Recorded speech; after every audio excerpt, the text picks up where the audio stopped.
Episode number 22, the Fullcourt Report. Myself, Jorie Mickens, Justin Sadovi, Chris Tobias. We're back. This is going to be a good episode, I think. It's finally the end of the regular season is here, boys. Yes, sir. It's here. Flew by. We made it. Flew by. Yeah, it went by way faster than I thought it would. But we made it.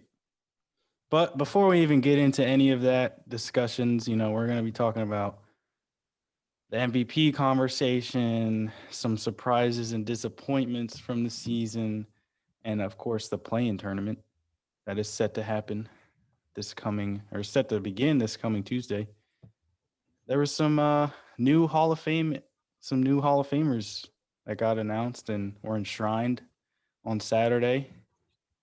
The 2020 Basketball Hall of Fame enshrinement ceremony happening yesterday. Legends. One of the best classes. Everyone, this is probably one of the best classes ever, if we're being honest. Yeah. Or at least in a while.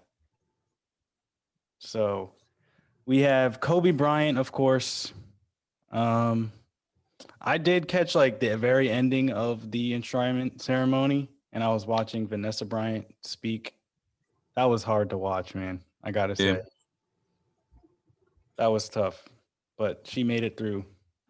Michael Jordan. There was one part of her speech where she was saying I think she was mentioning how Kobe would play through injuries because when he was a kid, he would watch his favorite player from the nosebleeds, and then she looks over at Michael Jordan, and everyone's like, "Damn, he's right there at his Hall of Fame speech." Yeah, it's crazy. Of course, the other two former NBA players, Tim Duncan, Kevin Garnett. I looked it up. Kobe Bryant and Tim Duncan are 2 of 5 players in NBA history to have played with one franchise their entire career and win multiple final MVPs. So it's Kobe, Tim Duncan, Magic Johnson, Larry Bird, and Willis Reed. Okay. Oh, wow. And Kobe and Tim Duncan are the only 2 that played more than 15 seasons. So, a legendary duo right there. And then, of course, Kevin Garnett. He is the only player in NBA history with at least 25,000 points, 10,000 rebounds, 5,000 assists, 1,500 steals, and 1,500 blocks in their career. Wow. And he's also the only player to be a franchise leader in games, points, rebounds, assists, blocks, and steals for the Minnesota Timberwolves, of course. Thank God. So those 3, man. Well-deserved. Legend. But also on the one of the more overrated players of all time. I don't know about that one. One of the more overrated players of all time. Hater. Kevin Garnett. Yeah. And an acting career. How about that? Uncut Gems. Gotta love that performance. He's a better actor than basketball player. Ooh. Cold take.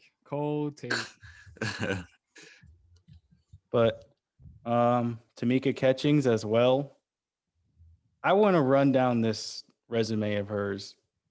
WNBA legend. But literally this resume might be better than anyone that got inducted yesterday. She won a national championship as a freshman in 1998 at Tennessee. She was the WNBA Rookie of the Year in 2002, the MVP in 2011, won a championship and finals MVP in 2012. She was a 10-time All-Star, 7-time All-WNBA first team, 5-time All-WNBA second team, 5-time Defensive Player of the Year, 10-time All-Defensive first team, 2-time All-Defensive second team. 8 times in her career, she was the WNBA leader in steals. She's the WNBA's all-time leader in steals and the WNBA's all-time leader in points and rebounds in the playoffs. Damn. So, yeah, I mean, we have 3 GOATs of the NBA. We might have the GOAT of the WNBA that also got inducted in this class. Yeah. She was locking everybody up. Exactly. And then a few coaches that got inducted. Kim Mulkey, who won 3 national championships as the head coach of Baylor and recently became the head coach of LSU. Barbara Stevens, who was a Division II coach, but she has more than 1,000 wins in her career, 42 seasons or more than 42 seasons, and 30 Jeez. tournament appearances. Eddie Sutton, who was a coach for various teams in Division One, made 26 NCAA appearances. He passed away in 2020, unfortunately. Rip. And then Rudy Tomjanovich, who was the legendary head coach of the Houston Rockets when they won back-to-back championships with Hakeem Olajuwon and that great team in 1994 and 1995. He was inducted as well. Was he already a Hall of Famer from his playing career? I don't think he was. I'm pretty sure he was inducted only as a coach. I don't know if his playing career was very. I mean, I know he was in the Um, All-Star game a couple times. Yeah. Mostly known for his coaching, I would say. Think about that guy as a player. And they also announced the class of 2021, which I think is going to get enshrined later this year. Obviously, this class, the 2020 class, couldn't get enshrined last year because of COVID. So they did it, this past weekend. But the class of 2021 is looking pretty good too. You got Ben Wallace, Chris Bosch, Chris Webber, Paul Pierce, Tony Kukoc, Lauren Jackson of the WNBA, as well as Yolanda Griffith, Bill Russell as a coach. He's already in as a player, but as a coach. And then Jay Wright, who's the head coach of Villanova, and Rick Adelman, who was the coach of the Minnesota Timberwolves, I believe, when KG was there. So it's going to be it's weird to look. It's weird to see these Hall of Fame classes as we get older, because it's like, wow, I actually watched some of these players. Yeah. Because in the past, it was like I never really saw any of these Hall of Famers, but now it's like, damn, I watched a lot of Chris Bosch when I was younger. Yeah. Paul Pierce. Just think about when we're 30 and it's going to be like LeBron, Kevin Durant. Curry. Oh Yeah, my dude. God. It's going to be nuts. Yeah. But shout out all those Hall of Famers. It's going to be it's crazy. It's crazy to see. But speaking of Hall of Famers, we can talk about this season's race for the Most Valuable Player award. Certainly, a lot of these players that are in the discussion are going to make the Hall of Fame when their careers are all said and done. But this year's race has been a whirlwind, to say the least. At the beginning of the season, it looked like Joel Embiid, Sixers center Joel Embiid, was the favorite, but he then had a 14-game span where he missed 12 games from mid-March to early April. And a lot of people said that kind of dropped him out of the conversation, or at least dropped him out of the number one spot. Then you have James Harden, who made a very convincing case following his trade to Brooklyn. As in 34 games, he averaged 25.4 points, 8.7 rebounds, and 11 assists a night, while helping the Nets go 27-7 in that span. And then Suns point guard Chris Paul has gotten a lot of media attention as well, as he's helped that franchise get back to the playoffs for the first time since 2010. And he's helped them post their best winning percentage since the 2006-2007 season. And I even saw today, after the Warriors beat the Grizzlies to secure the 8th seed in the Western Conference, John Morant said that Steph Curry is the MVP. No debate. That's what he posted on Twitter. So, guys, in your estimation, who is the MVP this season? Because In my eyes, I think it's obvious. But what do you guys think? Well, I'll let Toby go first because I don't have one option. I can't make up my mind. So I'll let Toby go first. Maybe All he right, can well- help me make a decision. I'll help you. I'll help you. This I'll help one is easier for me, and Jorie, I think, will for sure agree with me. It's got to be Nikola Jokic. Just statistically speaking, he's basically better, like has better averages than every other MVP candidate. Even when Jamal Murray went down and that pretty much, looked like their season was going to be over, he still maintained his level of play to a point where they weren't even much worse for a little bit when he was gone. He's also, like a lot of these other MVP candidates, he hasn't missed many games, whereas a guy like Embiid has missed a lot of games. And even when Embiid was missing games, the Sixers were still winning a lot of games. Yeah, I just think in terms of Steph Curry, some people might say it's Steph Curry, but I just don't think a playing team should have if his team was maybe a top 4 seed, which is kind of weird to say, but then I think he would be either 1 or 2 for the MVP. But right now, I think it's Jokic. Now, see,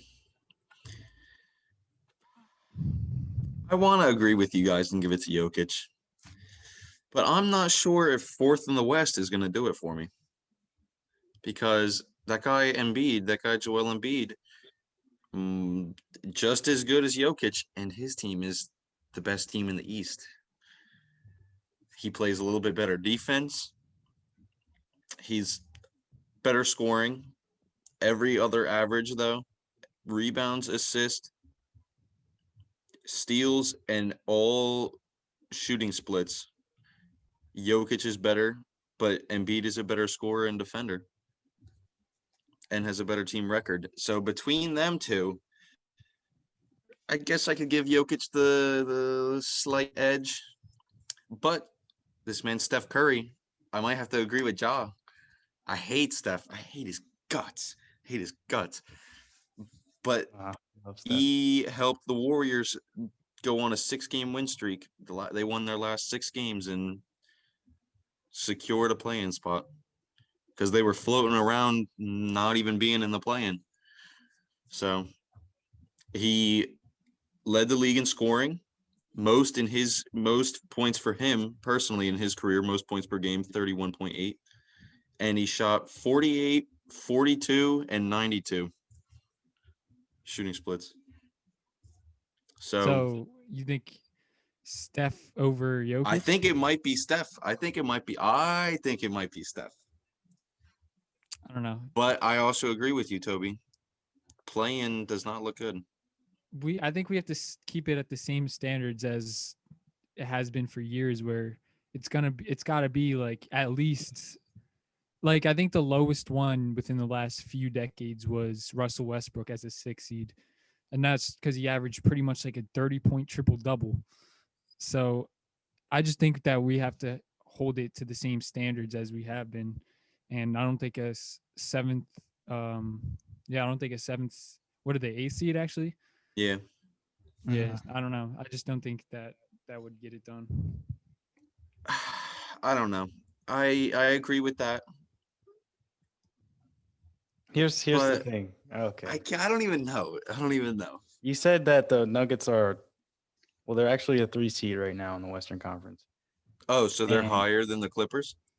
currently, yes. Oh, If they okay. win tonight against the Blazers and the Sixers lose, right now they're currently trailing the Magic somehow.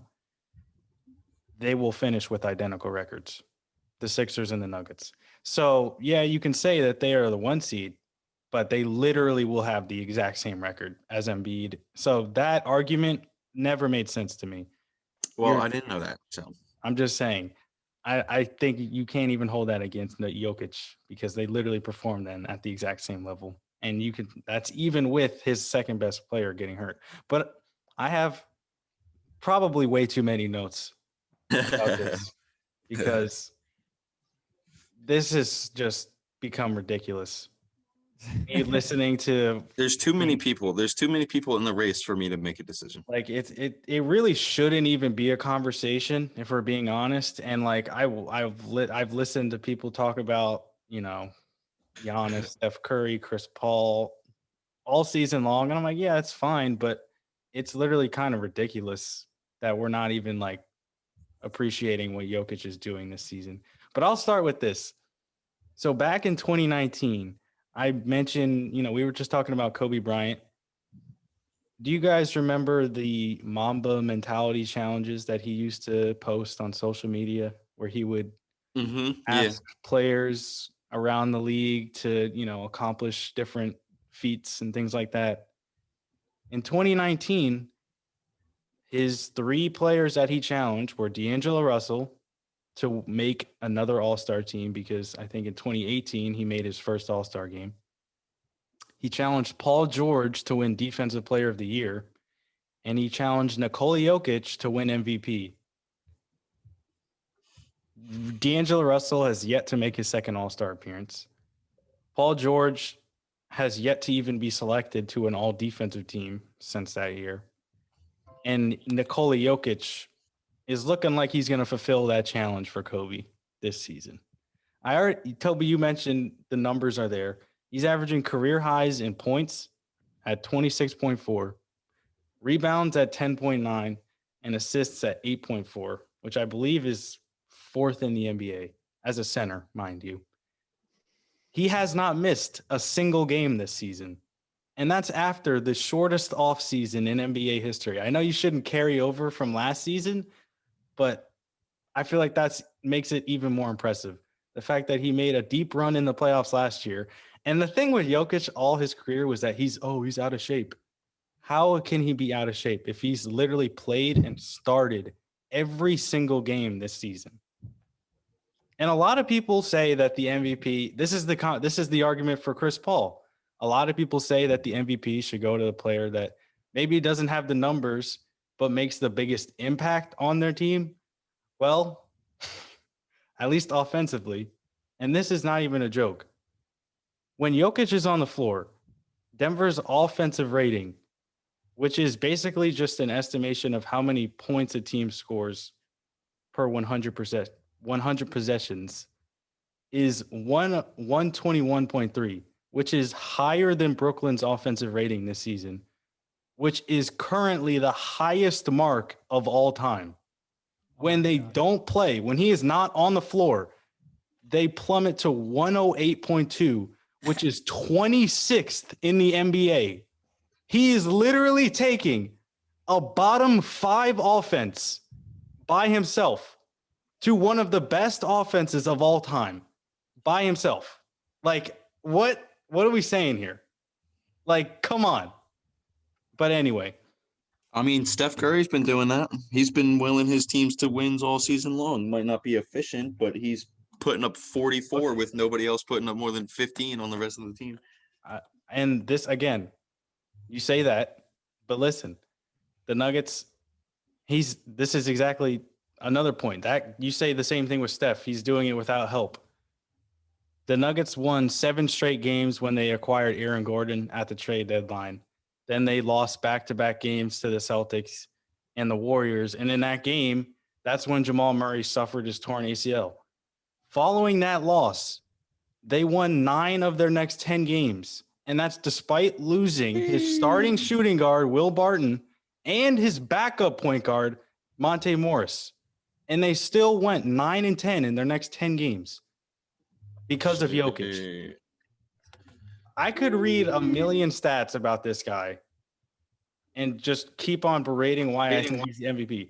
Well, you want to know why I think he's not MVP? And this is going to really just listen to this. Listen to this. This is really going to trigger you. Okay. I'll listen. This is going to take, I got to explain this. So there's been 6 instances in NBA history, and I'll explain what this means. In NBA history, where a player has posted a usage percentage of 25 an assist percentage above 40%, and a true shooting percentage above 60%.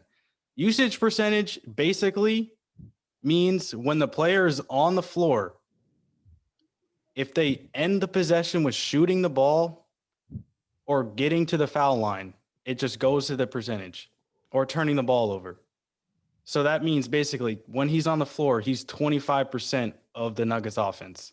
Assist percentage, it's basically when he's on the floor, however many made shots that team has.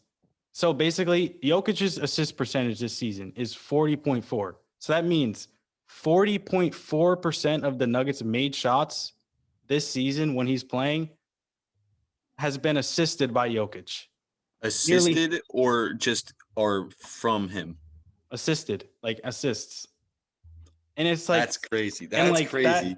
That's crazy. Basically like a better, like more accurate way of like depicting playmaking, because you look at a guy like Russell Westbrook, and by like no means do you like want to discredit what he's doing with his triple doubles, but like Washington plays at the fastest pace in the NBA, and Westbrook is playing like close to 40 minutes a game. So obviously he's going to average more assists than Jokic because he has more possessions and he's playing more. So like assist percentage is kind of like a more accurate way to look at it. And then true shooting percentage, we kind of talked about that, I think last episode or something. It's just a more efficient way of looking at, because think about it. If Steph Curry shoots 5 for 10 from 3 and someone like Rudy Gobert shoots 5 for 10 from all layups, obviously Steph Curry is more impressive because he's taking threes rather. So basically it's just a more accurate way of looking at field goal percentage. But again, this has only happened 6 times. And I'll tell you the time. What are the splits? 25, 40, so 25 and 60? usage percentage, above 25, above 40% for assist, and above 60 for a true shooting percentage. This has happened 6 times. LeBron 6 James other times, or 6 including Jokic? Jokic would be the 7th. Okay. So LeBron in 2010. Do you want to know who won MVP in 2010? LeBron. LeBron in 2017. He was 4th in MVP voting that season, behind, and I'll get to this. We mentioned Russell Westbrook won MVP that season because he had one of the most historically great seasons of all time, averaging a triple-double. And then LeBron in 2018, when he finished 2nd in MVP voting. James Harden in 2017, when he finished 2nd in MVP voting to Russell Westbrook. James Harden in 2018, when who won an MVP that season? James Harden. Yep. And lastly, Magic Johnson in 1987. Do you want to guess who won MVP that season? Magic Johnson. So again, if Jokic does not win MVP, it would be the biggest heist in NBA history. It's literally not even a question at this point. Like, it's literally insane that there's even a conversation. But I rest my case. This is going to trigger you, Jorie. This is going to trigger you, and it's nothing but facts, and you just got to deal with it. Whoever that clown was that said we got to stop talking about Jokic and the Nuggets because of the rating, that guy was speaking facts and nothing but facts. Yeah. Nobody wants Jokic, a guy like Jokic, to win MVP. Nobody wants that. Nobody wants a guy playing for the Denver Nuggets to win MVP. It's because people follow narratives, and the NBA has turned into a drama. It's not even like half of. You're kind of right, because nobody coming into this year had a narrative for like winning the MVP. So everybody's nobody knows what the hell's going on. Okay, Jokic would be the Denver's, obviously their first MVP in franchise history, and only the 2nd player ever, 2nd round pick to win an MVP. Oh, that's tough, actually. The first time in 51 years. Who was the other guy? Willis Reed. Yes, sir. Yes, sir. I don't know. I still, even out of these 3 guys that I narrowed it down to, I still can't pick out of any 3 of them. I know you don't like it, Jorie, but I I cannot stand Jokic or anybody on. I can't stand any three of these guys. I can't stand Embiid, Curry, or Jokic. But I'm if not. they played on the Knicks, they would be your favorite players. I'm also.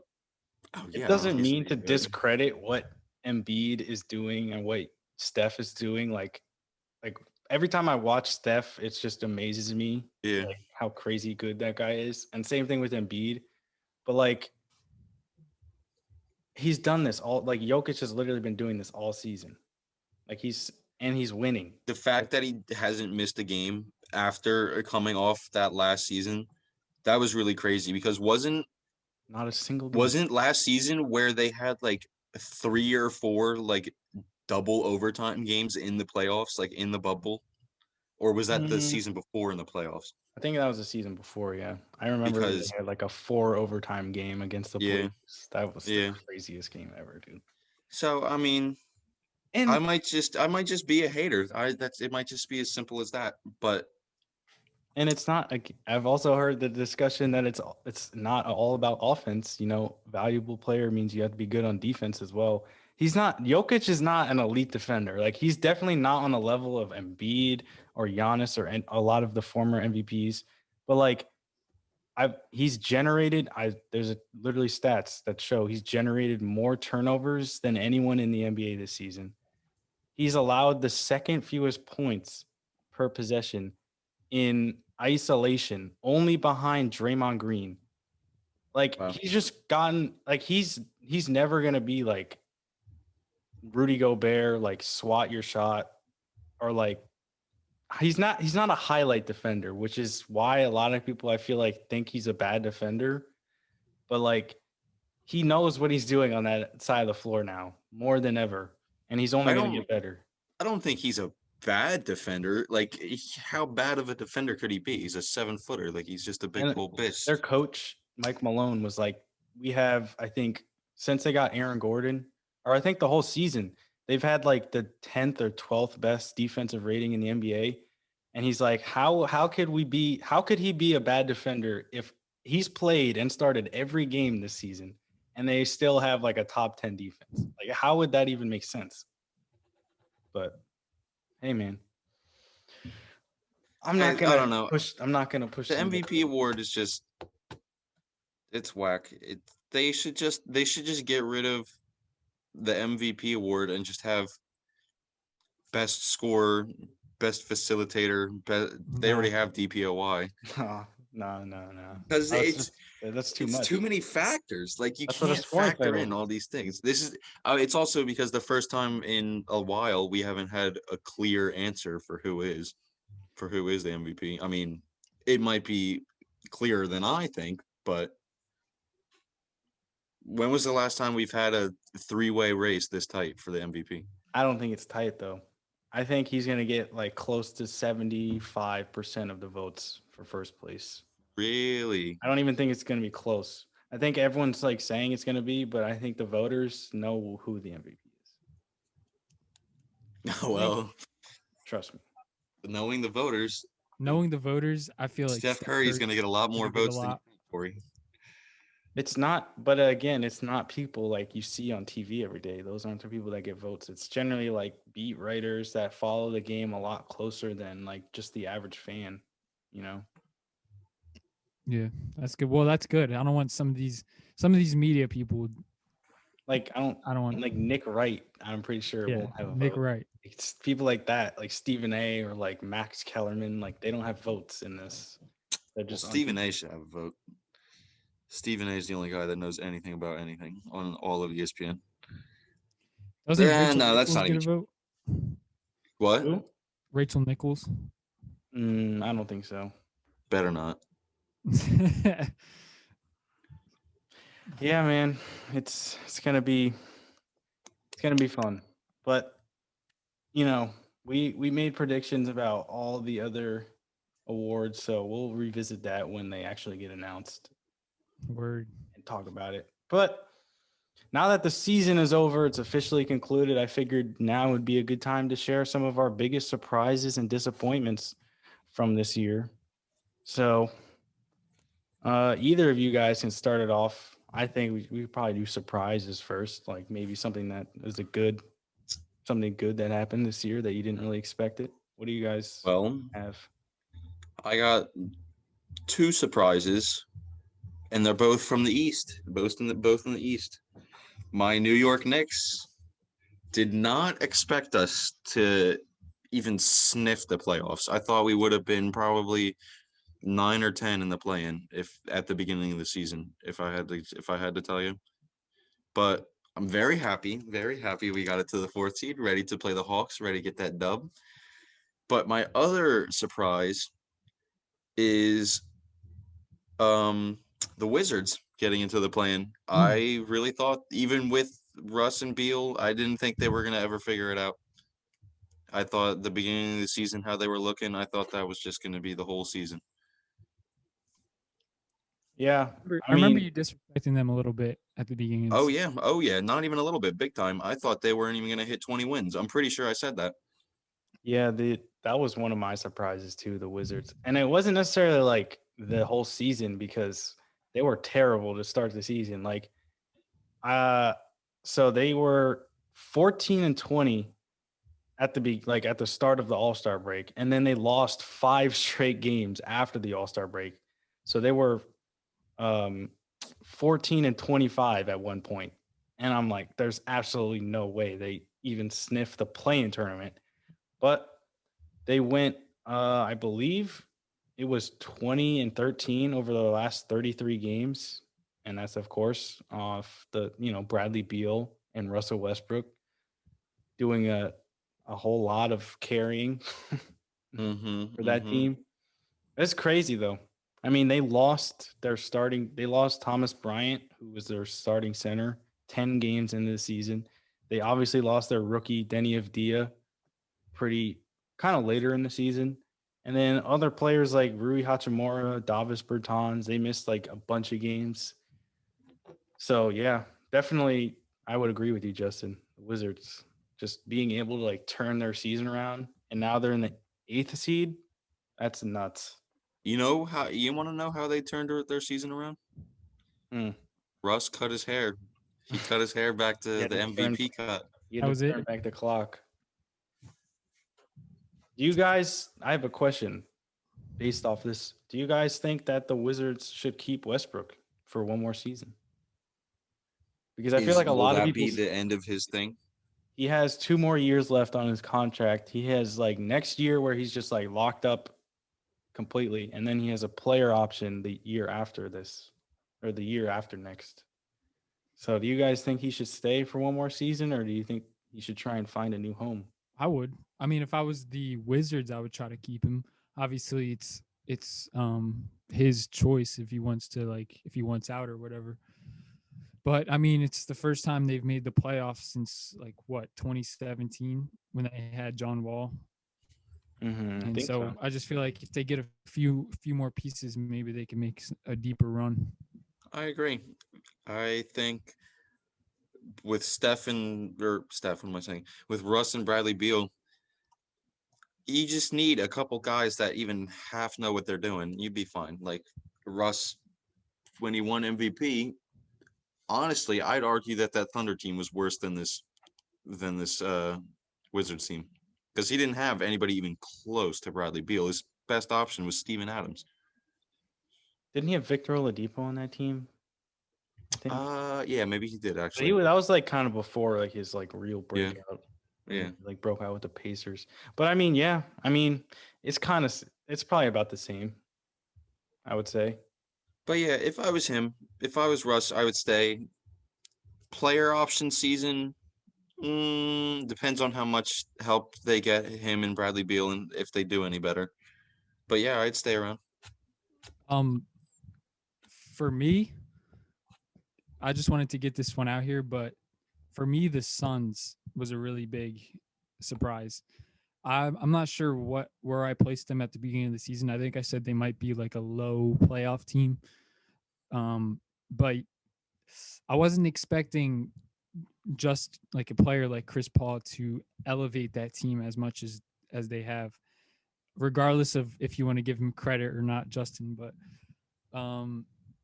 pretty much like, yeah, and I guess like all their players also have gotten better, more experienced playing with each other too. So that's also a factor.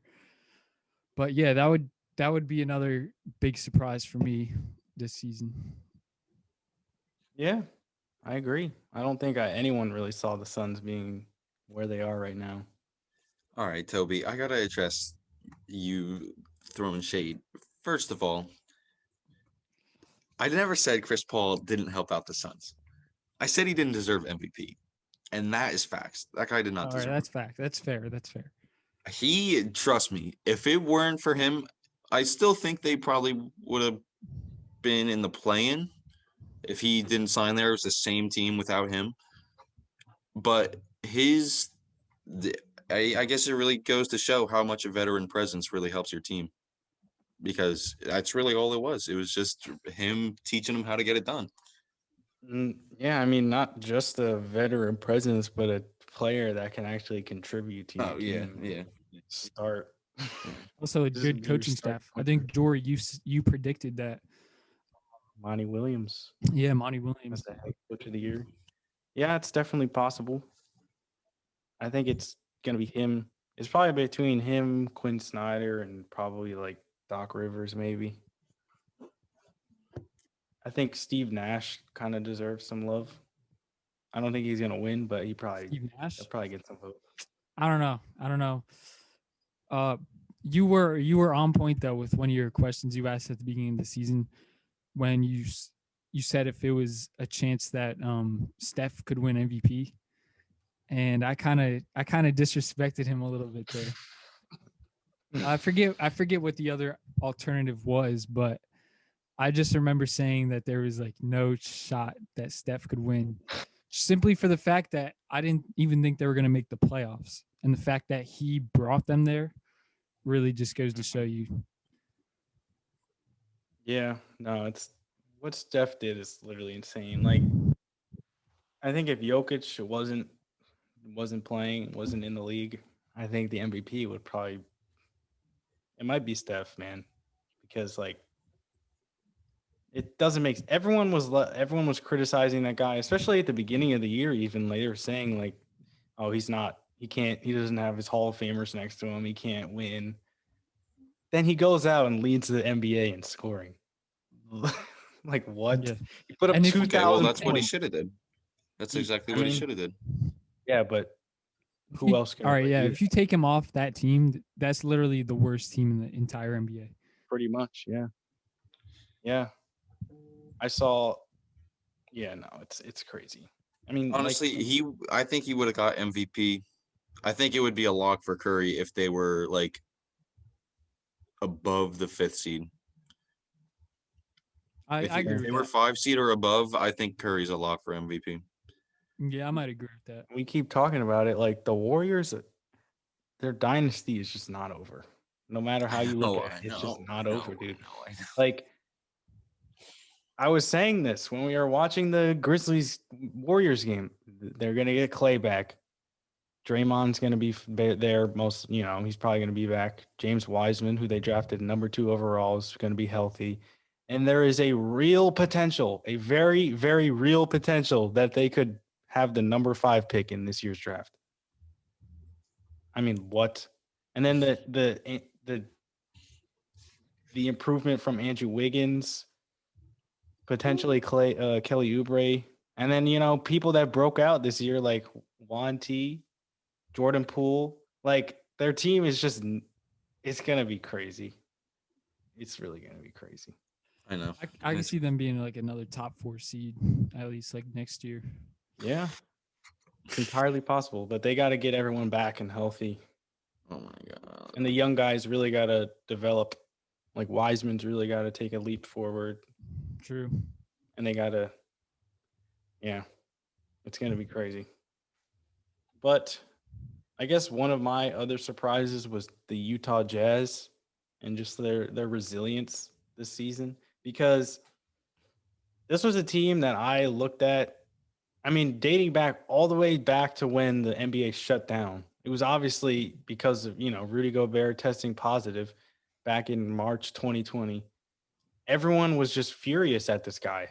I mean, literally everyone was pissed, even his own teammates. There was a story. Donovan Mitchell or Rudy Gobert tried reaching out to Donovan Mitchell like via text and social media and everything, and he just never responded. And then they finally come together and they're like, oh yeah, it's whatever, it's behind us. They go to the bubble, then they blow a 3-1 lead in the first round of the playoffs.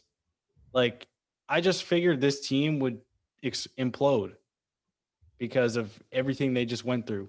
Instead, they have the best record in the NBA, which is kind of crazy. I mean, like, I did not see this coming at all.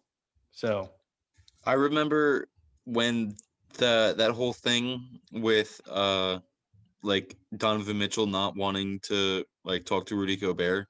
I'm pretty sure there was a thing put out with a quote that Donovan Mitchell was like, our relationship is so far past like ever being able to fix it. Like, F that guy for life, basically. Like, yeah, I'm surprised he wasn't traded like as soon as that thing got leaked, as soon as that got out, that Donovan Mitchell said that.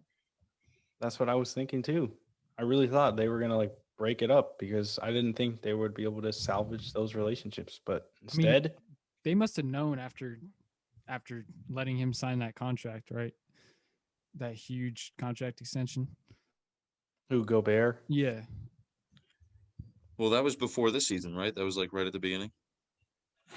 Before this season. So yeah, it was at the start of or this past off season. Yeah, it was after. Yeah, it was after that whole thing. It was like, Yeah, that's what I mean. So I guess it just goes to show like their trust that this duo can work.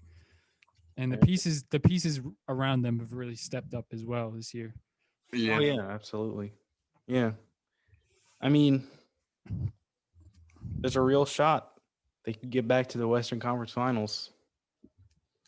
There's a very, very legitimate shot. They do have a pretty easy path. I mean, it depends. This is the last day. The standings could move, and we'll have to see who is the 8th seed, but they could do it. They can definitely get back to the Western Conference Finals, which is, I didn't know. I don't think anyone saw coming. But do you guys have some disappointments? Some teams or players or whatever?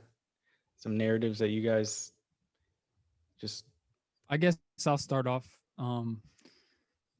One disappointment for me, although I didn't expect them to be very good, was the Minnesota Timberwolves. I thought that they might be like a brink playoff team, maybe even like a 9th, 8th seed. But there's been like a lot of injuries, obviously. D'Lo and Cat still haven't been able to get a good connection with each other where they can start figuring out how to win games. I think they went through like a coaching change. Like I said, a lot of injuries. It's just not been their season, and it's been kind of disappointing because I thought that with Cat and D'Lo together, if they had been able to play a full season, then they might be one of those playing teams, but obviously it didn't really work out. Yeah, I agree. I wish a lot. I really, really wish that Cat and D'Lo could have just even played like 20 games together. Mm-hmm. Just because them two and D-Book, I need them to be on a team together someday. It's got to happen. Facts. So the fact that they have like 2 of the 3 and they didn't even play, did they even play 10 games together this season? Probably played like 10. Yeah, I agree with that, but that wasn't one of my disappointments. One of the more disappointing things for me is Victor Oladipo not being able to get any playing time in Miami. I really feel like if he got into his groove in Miami, they would be probably the 3 or 4 seed. Interesting. Yeah, I mean, they would definitely. I mean, they're right now. I think Miami's like the 6th seed. Yeah, I think they are. So not that big of a jump, but still,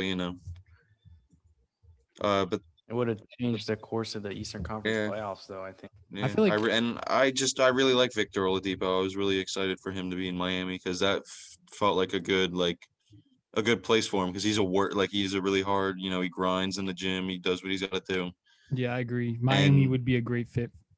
and it's Miami. Like you go to the beach and then you're like, all right, I got practice. Exactly. Well, one of my disappointments I have was the Toronto Raptors or the Tampa Bay Raptors because of, they had to play in Tampa Bay this season because of the coronavirus pandemic. Toronto said, "Nah, you guys can't play here this year. We don't want that." But still figured, I figured the Raptors would still be kind of like right in the middle of the playoff picture this season, but instead they were a 12 seed, or they're currently a 12 seed at 27-45. So even though, they lost Serge Ibaka and Marc Gasol, I figured this team still has a lot of talent. But I mean, a lot of players, I think they've said that they just hate playing in Tampa and they want to go back to Toronto and they can't wait to get back to Toronto. I don't blame them because, They got a whole country behind them. yeah, man. Yeah, that's So, fair. They got a but whole continent behind them. I Wait, like no, that's the cap. I'm slow. I like the future of this team though because they're still very young. They're still. I hate the Raptors. Why? I might just Every be team. one of the biggest haters of all time because I really hate every player on that team. I hate Kyle Lowry. I hate Fred VanVleet. What did these players ever do? Literally. Kyle Lowry's just been a clown his whole career. People Love Kyle. really. No, he's I used to say Chris Paul is Except the when he most goes to overrated the of all Knicks. time. Except when he goes Lowry, to the Knicks. Kyle Lowry is the most overrated point guard No. ever. no, I ever. don't agree with that. He doesn't do nothing. Championship Do as nothing. like the second best player on a championship team. What are you saying? How is he overrated? Carried by a robot. That doesn't count. Carried by a You gotta robot. watch those games if you don't know. He was really putting in work. No, but this team was. I mean, they have Pascal Siakam and Fred VanVleet, like you mentioned, only 26 years old. OG Anunoby, 23 years old. Gary Trent Jr., who they got in the middle of the season, just 22 years old. And, they were bad this season. So they're going to have a top 10 pick, most likely. And I think they're right now projected to have the 8th pick if the lottery were to, follow the same or follow the way the current standings are. So that's not a bad team. That's not a bad core at all. Yeah, I agree. Once they They get got a back to bright Toronto. future. Yeah, exactly. I feel like everyone looks at this team because they have Kyle Lowry as their kind of lead player. And it's like a 35-year-old or 34-year-old, however old he is. They're not old at all. They're really, really young. So They're not. And a couple players that I think you might have missed out was Malachi Flynn and they're Malachi Flynn. Chris Boucher as well. Chris Boucher. I like that guy a lot. Yeah, he's good. I also agree. I wasn't expecting the Raptors to be this low. I thought they would be like middle of the road, sort of where the Celtics are playoff standings. Yeah. Yeah, I'm surprised they were this bad, but I can't say I'm disappointed. I'm actually pretty happy that they did this. Well, they'll be back. Don't worry. I don't know. I don't really have any other disappointments. I feel like I have, I guess, one more from me. Was it Pelicans? Yeah, I was about to Yeah. say. And just kind of the hiring. I feel like not even the Pelicans, just Stan Van Gundy, the coach. Because just I don't know. I feel like I knew from the beginning that I was just not going to work out. And the Pelicans, because they played in the play-in tournament last season, they played 72 games exactly, and they were 30-42. In this season, they're currently 31-40, and they play the Lakers tonight without their entire starting lineup, so they're probably going to lose. So that means they only got one game better, and they improved by one game. And everyone was thinking, Stan Van Gundy's going to turn this franchise around. They're going to make Zion and Brandon Ingram back into the playoffs, and it's just no, didn't work at all. So yeah, that was kind of disappointing. I don't even know where this team goes two next. Like, I just feel like they gotta build around Zion better.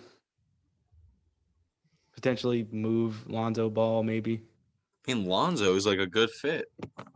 Yeah, but I just feel like it's, You'd I rather mean, keep inevitable. Ingram? It's inevitable. I Yes, feel like send Lonzo our way. We'll take him. he could go anywhere, dude. He really fits anywhere. But yeah, that was just a really disappointing team this season. You know what? This doesn't really pertain to this season specifically, just kind of a part of this season, I guess. A very disappointing is the downfall of Kristaps Porzingis. I really thought when he left New York and went to join Luka, the two white guys, two European guys, I thought it like the next coming of Dirk. I thought this guy was going to be perfect for the Mavericks, and then he just Stay healthy. sucks. I don't think he sucks. I just feel like he can't stay healthy. Well, yeah, but you said it. What is it? Player availability is the something or other. Availability is the best ability. Sir. That's why. So I I love mean, Jokic. I don't know. I'm very disappointed because I was disappointed when he left New York, but I also wanted to see him, elevate his game. I feel like he hasn't gotten any better since he's left New York. I mean, he was an all-star in New York. So Yeah, guy was going off. he was, I don't know. I feel like, yeah, it's definitely, I feel like they need to find a better, more reliable pair for Luka. They really want to become contenders. But, it's not like you can definitely still turn it around. Just got to stay Yeah, healthy. he's not even. I think he's only like 26 too. He's not even an old head. Yeah, they're fine. They'll be all right. They got Luka. But, I mean, if you guys don't have any other surprises or disappointments, we can talk about the play-in tournament really quickly, I guess. I know we know the Eastern Conference play-in tournament, and Toby, we need to address something.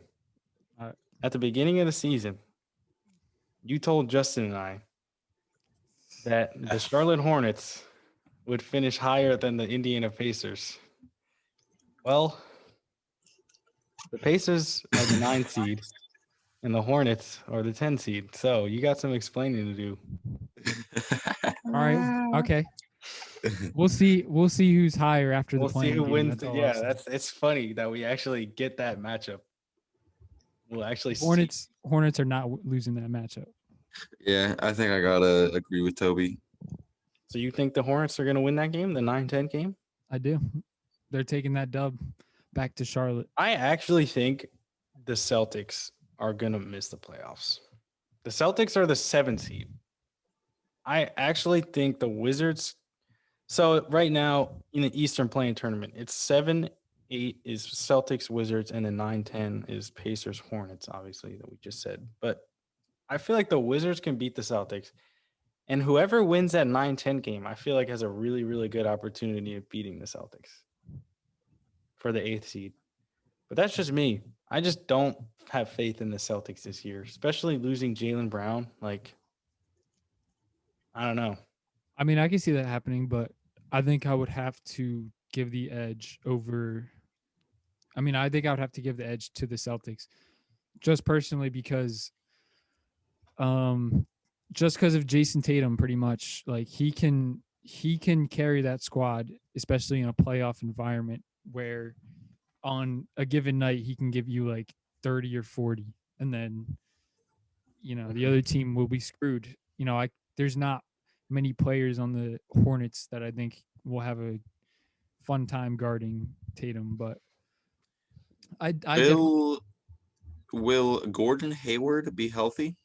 Will he be playing the playing games? I don't know. Because if he is, in my opinion, the Wizards and Hornets are coming out of this playing tournament. I just from the looked East. it up. Well, this was a few days ago, but it says Gordon Hayward is likely out for the playing tournament. Well, then all I can say is that changes things. the Wizards. Hmm?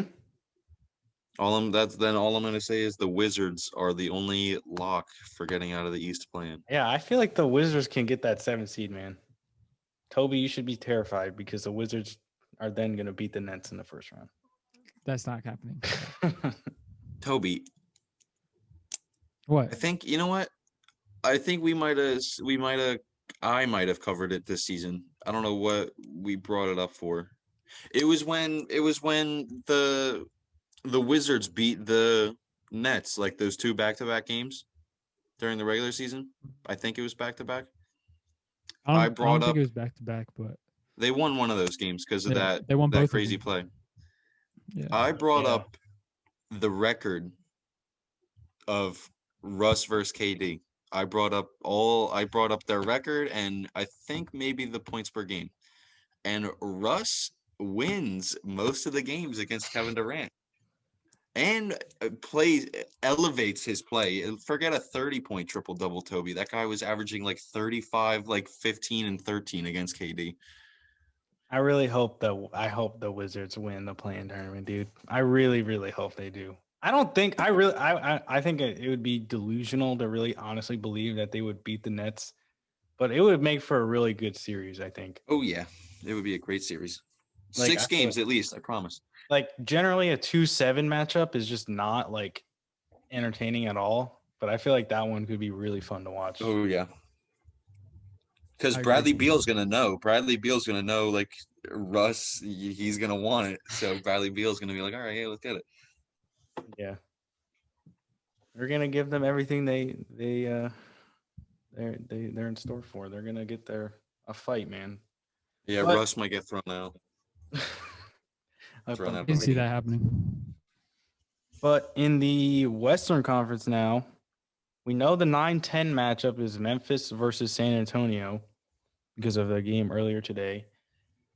The Warriors are locked in at the 8th seed, and we don't know who the 7th seed is going to be. It's either the Lakers or the Blazers, and it all depends on what happens tonight. We don't know what's going to happen tonight. The games are about to start, though. The Lakers play the Pelicans. I mean, I think the Lakers are going to win that game. I think there's just no shot that the Pelicans win because they're going to be without Zion, without Brandon Ingram, Lonzo, Josh Hart, and Steven Adams, I think. So basically, their entire rotation. And then the Nuggets. And then the Lakers are the Lakers playing LeBron and Anthony Davis? Yeah, I think everyone is playing for the Lakers. And then the Nuggets are playing the Blazers also at 9:00. I don't think anyone is. I'm pretty sure for the Nuggets, I don't know who's resting. I think there's a few players that are going to be resting, except Jokic. So we'll see. We'll see with that game. But if the Blazers win that game, then they're the 6th seed, and then the Lakers will be in the play-in tournament.